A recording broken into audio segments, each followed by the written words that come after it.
There's no doubt that the DJI Phantom sets the benchmark when it comes to small aerial quadcopters, although with the array of features, the high quality and the brand name comes high cost. Those looking for a cheaper alternative, whether it's to jump onto the quadcopter bandwagon or just to get a taste of what the fuss is about, may well find what they need in the Cheerson CX-35. The Cheerson CX-35 carries a typical 4-arm quadcopter design, a live video feed to the controller and a camera under its belly to capture video as well as still images. It even has a 1-button takeoff and landing just like the DJI Phantom. In fact, it even calls itself a Phantom, although that's pretty much where the similarities end. With a built-in 6-axis gyro and available at the $125 mark, the CX-35 could well be an ideal starter quad for the beginner, as well as a fun time filler for the more experienced. The box itself has clearly seen better days. Nevertheless, inside we receive the CX-35 quadcopter itself, along with the camera unit, and the legs, propellers and propeller guards which we'll need to attach to the main body, using the small package of screws and drivers. Finally, we have the battery charger, along with the main controller unit complete with its built-in screen and a small user guide. So we receive a fair bit in the package, although the quadcopter does need some basic assembly before we prepare for flight. Available in a range of colours, the body itself feels rather robust thanks to its ABS plastic construction. Carrying that typical 4-arm design, it doesn't carry the ultimate high quality we get with the DJI models, although for a $125 budget unit it's pretty respectable. The design itself is rather pleasing too, with an aerodynamic shape and 2 lights at the front, almost looking like the eyes of the craft, giving it a menacing overall look. Nevertheless, at the end of each arm is a motor, labelled A or B corresponding to the propellers to be installed, although by turning the motor you can feel each individual click of the cogs within. In other words, it doesn't seem perfectly smooth like most other quads I've come across, although hopefully that shouldn't cause any issues during flight. On the belly of the quad we find a single power switch, along with connectors allowing the camera unit to be connected to the craft itself, which we'll come to shortly. Finally, a door can be opened on the rear to reveal the 2-cell 1300 mAh LiPo battery, and once charged provides around 6 to 7 minutes of flight time. Nevertheless, by switching the unit on, we see those top lights we mentioned earlier light up a cool blue, which gives a pretty nice appearance, along with the LEDs under each arm indicating craft status. The camera unit itself again feels budget level. Its build quality is okay, rather well sized. The unit incorporates a 2 megapixel sensor capable of shooting video at 720p. That may not sound too impressive, but again remember this is a budget level unit after all, although the unit is attached to 4 rubber dampeners designed to soak up micro vibrations from the craft and produce smoother video.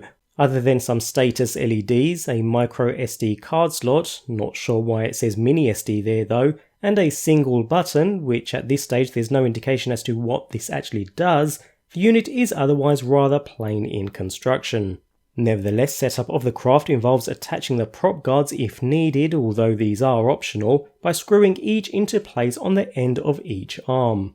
Next we'll attach the propellers, being careful to match A to A and B to B, before screwing down into place. On the belly of the craft we'll need to attach the landing gear, which slot into place, before being held with a single screw at each leg. Finally, the camera unit is held in place with 2 more screws, after which the cables can be connected to the belly of the craft. Within 10 minutes or so, the craft is pretty much ready to go, after giving the battery a full charge of course. The controller itself, again carrying a plastic construction, feels rather robust. Immediately evident is a nice large 4.3-inch display which can be tilted and adjusted as required. Attached to the top of the screen is the antenna, which tilts up to create a stronger signal. Otherwise we have the 2 standard thumbsticks providing good tactile feedback, both springing back to the center rather nicely. Between those is a small speaker for warning beeps and so on, along with the main power switch, and an array of buttons used to trim and adjust the craft once ready to fly. Finally, we have a cluster of buttons used to control video and image capture, as well as the auto takeoff and landing modes, along with return to home and high or low speed modes. And finally, frequency point switching buttons. Two shoulder dials offer added controls, such as controlling the tilt of the camera while flying, while a panel on the rear can be removed to insert 4 AA batteries which aren't supplied in the package, so you'll need to provide your own.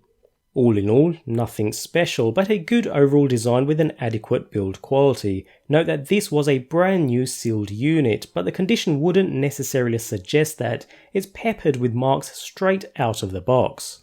When operating the drone, a few points are instantly evident. The first, drift. The unit will drift around and doesn't lock its position as well as a DJI Phantom, so you need to keep your wits about you. In addition, add a little wind and the unit doesn't perform too well and becomes a little difficult to fly, so you'll want minimal wind conditions if possible to really enjoy the unit. Otherwise, controls and functions work as expected. The quad isn't as nimble as more expensive models, but as a beginner unit it's actually rather good. Even in the high speed setting it's not too fast though, so you won't be using this for high speed racing, more for low speed cruising. Beginners will also appreciate the auto takeoff and landing features, which work equally as well. When it comes to video quality, there's only so much you can get from a built-in 720p camera. There's a fair bit of jello evident in the video, so those dampening balls don't seem to be holding up too well, but on the whole, for general social media, the video quality is okay. It's definitely not a drone you'd use professionally, although we knew that already from the budget level price point anyway. You'll also want to pick up a few extra batteries, as I found a battery will only last around 5 minutes or so, and then it's off for a 3-hour charging session. Bearing in mind the budget level price point, this isn't a bad overall package, certainly not anywhere near professional level use. For the casual hobbyist or a complete beginner, it's rather good. Yes, it's not as refined as more expensive units, but we knew to expect that from the price point anyway. Build quality is good, flight characteristics are equally as good, and it's a sound quad for generally having some fun with. If you're looking to break into flying machines and want to test the waters before investing into a more powerful drone, the Cheerson CX-35 is certainly a good starting point.